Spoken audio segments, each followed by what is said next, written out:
Hello all. We started with byte jumps, the conditional jump what we have, right? As I said here, how the byte jump works, as I said here, it will test the bytes of data here, and depending on the condition of the byte, whether it's a success or failure, whether it's a true or false, the jump action will be taken. If the condition that is tested is true, the jump is taken. If the condition is false, the instruction after the jump is executed. It will always look for the condition which is true there. If the condition is true, then the jump is taken there, right? And if the condition is false, the instruction after the jump is executed there, right? All byte jumps are relative to the program counter, right? We started with this one, and what we have is CJNE. CJNE is compare jump not equal, right? A comma address. It will compare the contents of accumulator with the direct memory address, with the contents of the direct memory address. And if these two contents are not equal, then jump to the relative address. R stands for the relative address. So that when I say relative address, you know the range of that address there, right? And also, and if the contents of A is less than the contents of the direct memory address, if the contents of A is less than the contents of the direct memory address, the carry flag is set to 1, right? Otherwise, the carry flag is equal to 0 there. Similarly, in the second mnemonic, CJNE A comma hash n comma R address. Compare jump not equal. The contents of accumulator is compared with the immediate number, and if both the numbers are not same, are not equal, then jump to the relative address there. And if the content of accumulator is less than the what we have given it as address here, it is nothing but the immediate number. Immediate number, the carry flag is set to 1 there. The carry flag is set to 1. And similarly, CJNE RR comma hash n, right? The contents of RR register, R0 to R7 register, you can use it here, right? And the content of that register, if it is not equal to the immediate number n, what will happen there? It will jump to the relative address. And if the contents of RR is less than the immediate number, the carry flag is set to 1. Make the correction here. The carry flag is set to 1 here.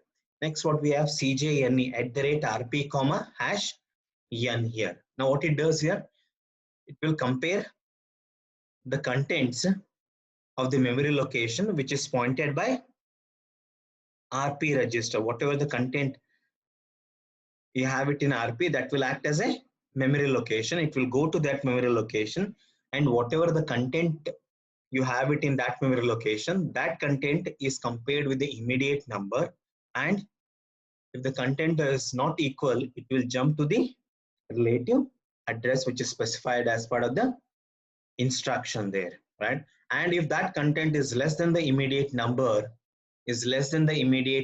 what will happen there? It will set the carry flag to 1. It will set the carry flag to 1. This is about conditional jump. In conditional jump, what we studied is compare jump not equal, right? If you see this example for this one, compare jump not equal, what we have is move A comma hash 32h. Accumulators will be having content of 32h. Next, what I do, CJNE A comma hash 89h, right? Compare jump not equal, right? First, it will compare the contents of accumulator with the immediate number. After comparison, if the contents are not equal, it will jump to the relative address. What is the address which is given here? The label which is mentioned here as part of the instruction. Next, NE XT. It will jump to NE XT here. And also you can see that A is having content of 32. immediate number is 89H. A is less than 89H. So that the carry flag is set to 1. The carry flag is set to 1 here, right? If you, in fact, we have seen this, the usage of CJNE while writing program for finding the largest number, right? The smallest number, arranging the numbers in ascending order, arranging the numbers in descending order, right? Depending on whether the contents in A is less than or 0, remove the content in accumulator, right? Next, the next conditional jump what we have is this one, right? What it says is DJ NZ RR comma R address. What is DJ NZ? Decrement jump no 0. Decrement the register RR by 1 and jump to the relative address if the result is not 0. And here no flags are affected for this one, right? If you see DJ NZ, decrement jump no 0 RR. First it will decrement the contents of RR, right? How it will decrement? It will decrement by 1. Once it decrement by 1, now it will compare whether the content of RR is equal to 0 or not. If it is not 0, jump to the relative address or address here. Jump to the relative address. And for this instruction, no flags are affected here. No flags are affected. The next one more mnemonic for this one is DJNZ address comma R address, right? What to do? It will decrement the direct address by 1 and jump to the relative address if the result is not 0. No flags are affected unless the direct address is PSW here, right? Now what it says is it is a direct memory address. ADD is nothing but our direct memory address. It will decrement the direct memory address by 1 and it will compare whether that the value is equal to 0 or not. If it is not 0, jump where? Jump to the relative address or address there.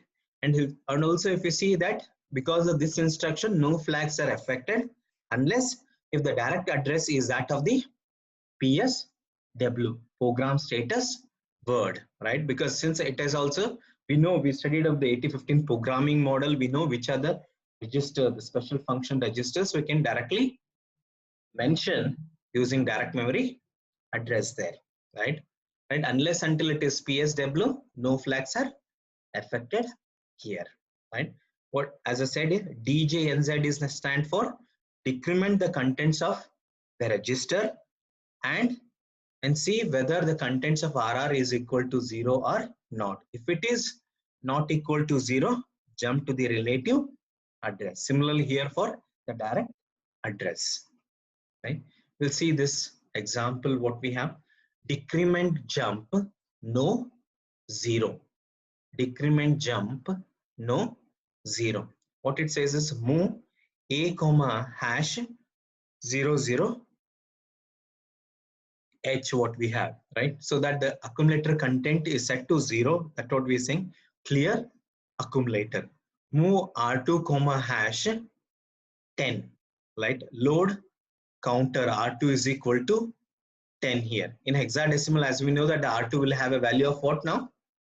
Will have a value of 0AH. Since we are more used to the decimal thing, we are just mentioning R2 as 10 there. But R2 will have a value of 0AH.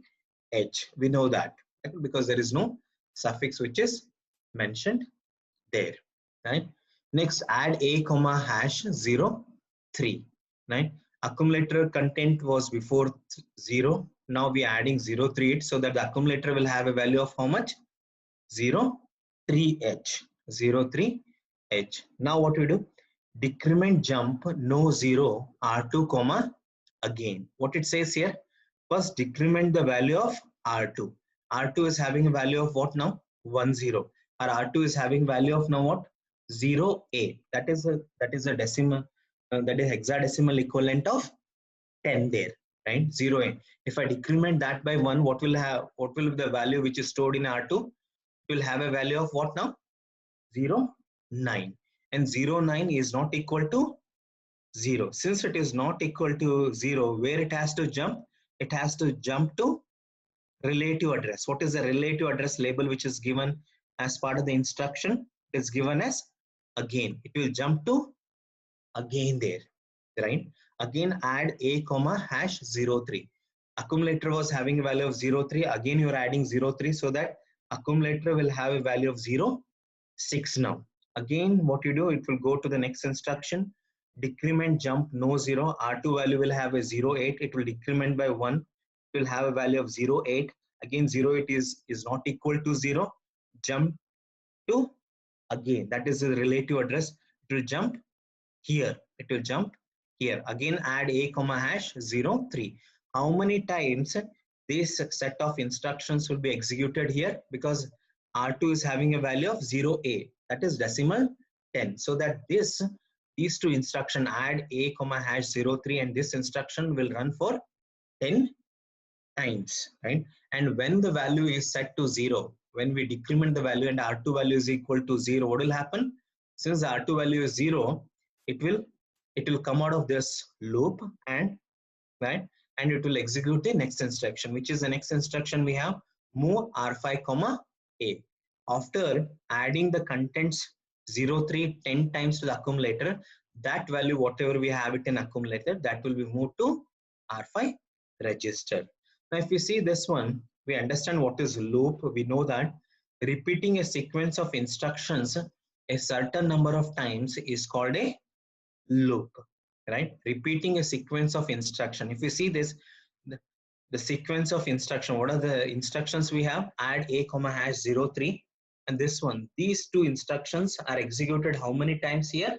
Since the R2 value is set it as 10 here, right? This set of instructions are executed 10 times and this is, we call it as a loop. Repeating a sequence of instruction a certain number of times is called a loop here, right? Now if the same example, if, right, we can say a loop can be repeated a maximum of 255 times if R2 is equal to FFH, because we know the decimal equivalent FFH will be times what we have 255 in decimal. So that if R2 value is set to FFH, what will happen here? The addition will be performed how many times now here?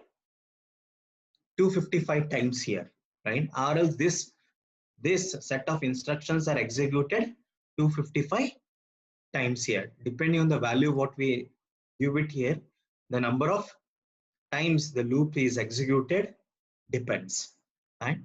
Yeah, this is about the decrement jump no 0, how this could be used here, right?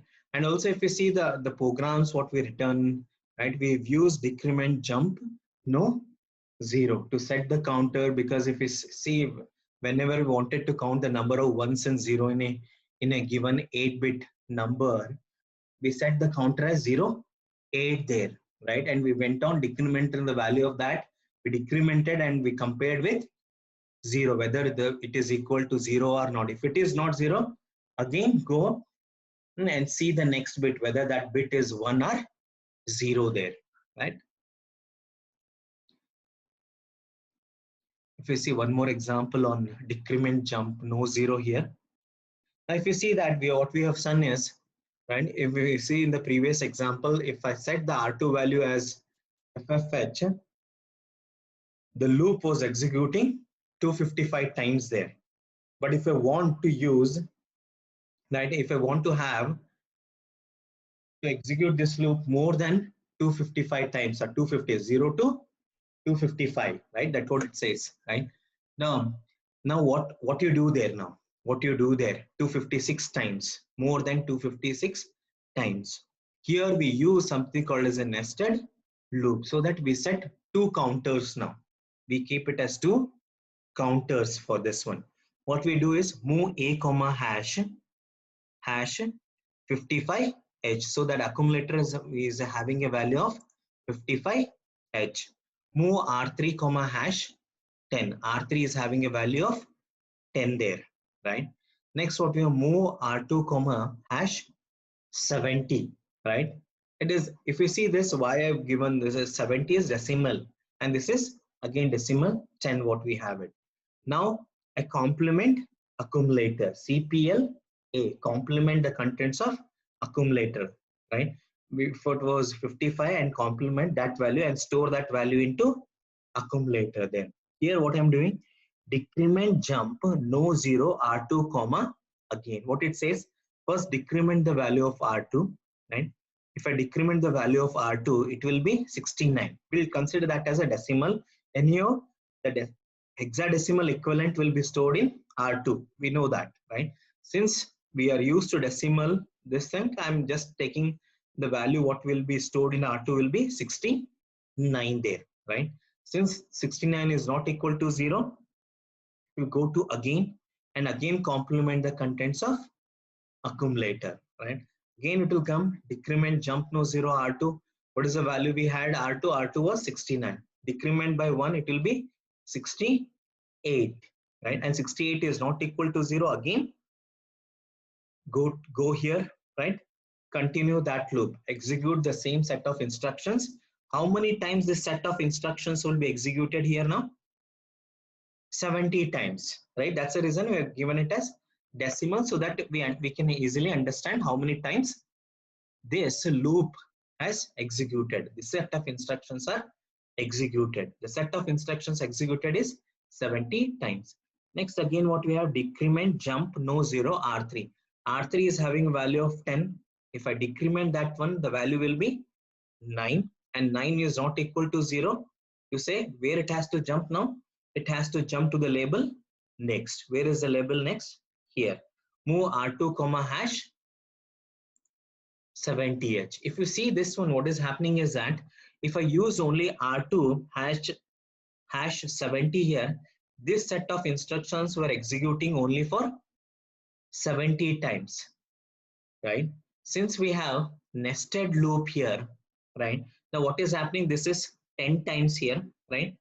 And this loop will be executed till the R3 value becomes 0, and this loop will be executed till R2 value becomes 70. So that totally how many times this set of instructions will be executed then now, right? If you see this one, it is 700 times, right? 700 times this set of instructions will be executed, right? So that what we made, because of the usage of the nested loop, I had setting 2 counters here and decrementing those counts, we made sure that the number of times the instruction need to be executed has increased from 255 to around 700 times now, right?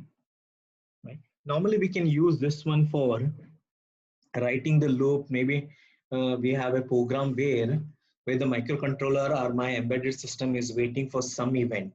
It is waiting for some event, right? So we can write depending on how much time is required for the event to take place. You can write the loop there. You can write the loop so that the microcontroller will be executing this set of instruction, right? And whenever the counter is 0, what will do? It will go to the next instruction, where in the next instruction where it will be ready to receive it is ready to receive for the event, right? You can have a delay function which is written with the help of this nested loop or the loop. We can write a delay function also. How much delay is required? Depending on the delay which is required, put the respective number there, and you can have that much of delay, right? And counters, right? You can do there, right? I'm just explaining about the instruction, how the instructions are working, right? In fact, we have seen in parallel, we are seeing the examples of the program also, and how we are using these instructions in the program in order to accomplish our task there, right? Next, conditional jumps, what we have is byte jumps. What we have, J, Z, R, address. What it says is jump 0. If you see here, what it is checking for is, it is checking for the contents of the accumulator. Is whether the contents of accumulator is 0 or not. If it is 0, then jump to the relative address. Jump to the relative address if the contents of accumulator is 0. The flags and the accumulator register are not changed. It means that it will not change the contents of accumulator. It will just see whether the content of accumulator is 0 or not. If it is 0, jump to the relative address there, right? Similarly, what we have, jump no 0 R address. It will now again for this instruction, it will compare the contents of the accumulator only, right? It will compare the contents of accumulator only, right? If the contents of accumulator is 0, is not equal to 0, then only jump to the relative address R address there, right? That's what it says. Jump to the relative address if A is not 0. The flags and the A register are not changed here, right? Here,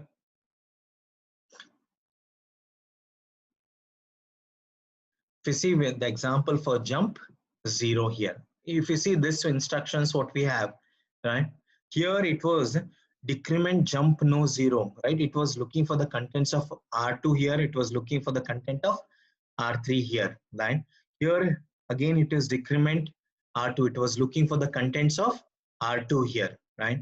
If you see the previous example also what we had, it was looking for the contents of accumulator here. We had accumulator, we had R0 to R7 register, and also we had the address there, and also we had the contents, the indirect address here.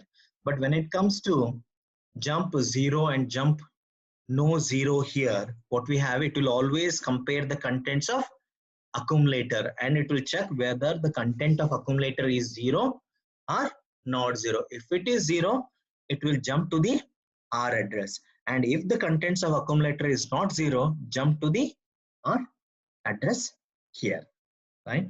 It will not compare for any other, it will not look for the contents of any other register or the direct memory there. It will look only for the contents of accumulator there, right? We'll see an example for jump 0. Move A comma R0, maybe whatever may be the content of R0, that is moved to the accumulator. Jump 0 over. Now when I say jump 0 over, if you see that here it is implicit, it will jump 0 means it will compare, it will see the contents of accumulator, and if the contents of accumulator is 0 or not. If the contents of accumulator is 0, right? If it is 0, then only perform the jump. Where it has to jump now? The label which is mentioned in the instruction, it has to jump to over. Where is over here? It will go to over there, right? It will jump to over, right? Next, move A comma R1. Move A comma R1 there, right? Now if you see this one, if you see when I say over here, normally what will happen, this is assembly code, the pseudo assembly code, what we have it in front of us, right? When we write this program and run it, right, in the code memory, all these instructions are replaced with an upcode, what we have, upcode, and these are, all these labels are replaced with a number there, so that the processor knows how to calculate the relative address there, right? JZ over, it will go to there if the content of accumulator is 0. Next, what I do, move A comma R1. Again, it will compare the contents of accumulator. If it is 0, go to over. If it is not 0, what it will do, it will go to the next instruction, and whatever the next instruction is written here, that will be executed by the processor there, right? Jump 0. When I say jump 0, it will compare the contents of accumulator. If the content of accumulator is 0, then only perform the jump operation. Next, what we have, jump no 0. Move R5 comma hash 00 H. Move A comma R5, so that accumulator will have a value of 00 H. Now jump no 0 next. Since accumulator value content is equal to 00 H, what will happen here? Since accumulator content is equal to 0, what will happen? Since jump no 0, right? If the content of accumulator is not 0, then only perform the jump operation, right? But the accumulator content is 0. So that what it will do, it will go to the next instruction after the jump. What is the next instruction we have? Move R5 comma hash 55 H. After executing, maybe it will proceed with the next instruction. Jump 0, jump no 0. As I said here, the jump 0 and jump no 0 can be used only for register A, not any other registers. You cannot use any other register. The accumulator register is implicit here. It will always compare the contents of accumulator for 0 or not 0. Right? This is about the byte level conditional jumps. Right? Next, what we have is the conditional jumps which are related to the bits. Right? What are the bits we have? Right? The bit what we use is a carry flag, whether the carry flag is set or not. Right? And also any other bit addressable location. We'll look for all those things. Any bit addressable location and also for the carry flag. It's only the carry flag what we see it. And here are the list of mnemonics what we have. Jump, carry, relative address. Right? What it says, jump relative address. Jump relative if the carry flag is set to 1. Here it will come. It will look whether the carry flag is set. If the carry flag is set, it will jump to the relative address, the label which is mentioned as part of the instruction. It will jump to the relative address. Jump no carry. If there is no carry, jump to the relative address. Jump to the relative address. That's what I mentioned here. Jump relative if the carry flag is reset to 0. Next, what we have, jump JB B comma relative address. What is this one? This is bit. Any bit addressable locations, right? Any bit addressable locations what we have. Whatever bit you have mentioned, if that bit is set, then jump to the relative address there. Then jump to the relative address there. Next, what we have, JNB B comma R address. Right? Whatever the bit you have mentioned there here, right? Bit mentioned. If that bit is not set, and if that bit is equal to 0, then only jump to the relative address R address there. Next, what we have, JBC B comma R address. What it does is jump relative if addressable bit is set and clear the addressable bit to 0. First, we will see whether the bit is set or not. Right? If the bit is set, what it will do? It will jump to the relative address, and also what it will do? It will make sure that that bit is also reset to 0. Right? And normally, if you see that most of things in microcontroller are controlling applications, what we do, we set on or off. Right? Whether the lights is on or whether the motor is on or off there. What we use is, instead of using a byte, we use only one bit, right? And we'll check for that bit, whether that bit is set or not, right? If it is off, what we do that? Now we check for that bit, whether that bit is set or not, right? Right? And if that bit is, what you do that? Maybe if that bit is set, maybe you need to off it. What you do that? Again, what you do? You set that bit there. You compare with the jump no bit, whether the bit is off or not, whether if the bit is set or whether the bit is off.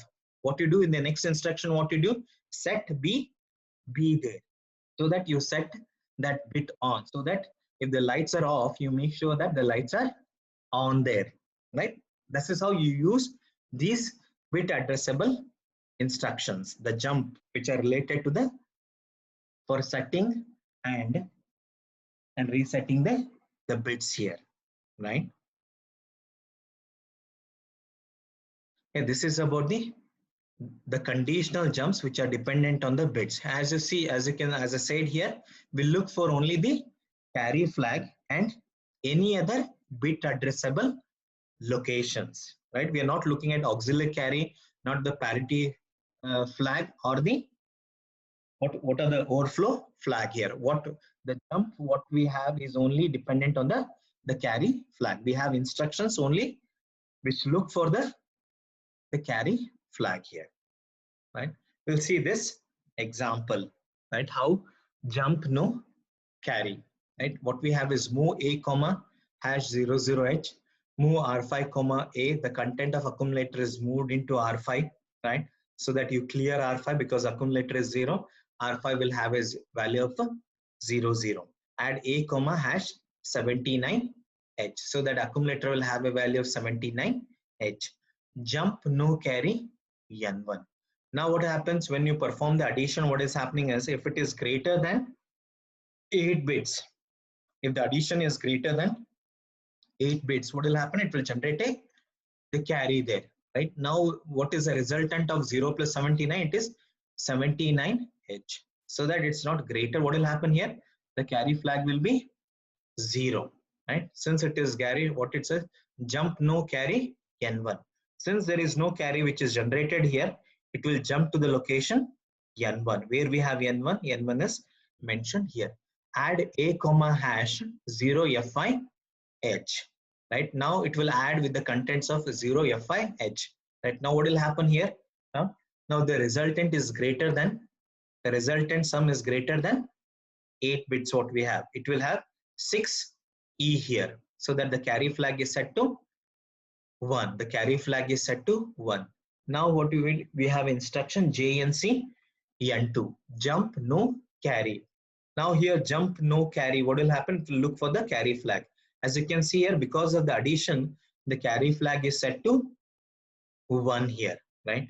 When I say jump no carry, since the carry flag is 1, this will perform the jump only if the carry flag is equal to 0, right? But as of now, the carry flag is 1. So whatever, it will not jump to n2, it will go to the next instruction. Which is the next instruction we have? Increment r5. Before, you can see here, r5 is having a value of 0, 0. Now, since we are performing increment r5, r5 value will be incremented by 1, so that r5 will have a value of 1 there, right? Next, what we have, add a comma hash 0e to h here. Again, you are adding the contents. We have accumulator has the content of 6c plus a2, which is equal to 15. And also because of the addition of these two 8 bits, the carry flag is set to 1 here, right? Since the carry flag is set here, what will happen? It will not perform the jump because the carry flag is equal to 1 here. It will go to the next instruction. What is the next instruction we have? Increment r5, right? Right now, what will increment r5? So that r5 will have a value of how much now? Will have a value of 0, 2, right? Will have a value of 0, 2 there, right? This is about the usage of instruction. Here we understood how the instructions are used, how the instructions are working, right? And also, as I said here, we have used all these instructions as part of an assembly language program for a data transfer move instructions, data transfer programs, right? For arithmetic programs and also for Boolean logical instructions, we have used the most of the jump instructions what we discussed here, right? It may be byte or the bit jumps. And also we use the unconditional jump. And one unconditional jump what we use is SJMP. That is the most common what we use it in each of the programs there, right? In the next class, we'll study about the subroutine. We'll understand what is subroutine, interrupt service routine, and about the call and return instructions in the next class. Thank you.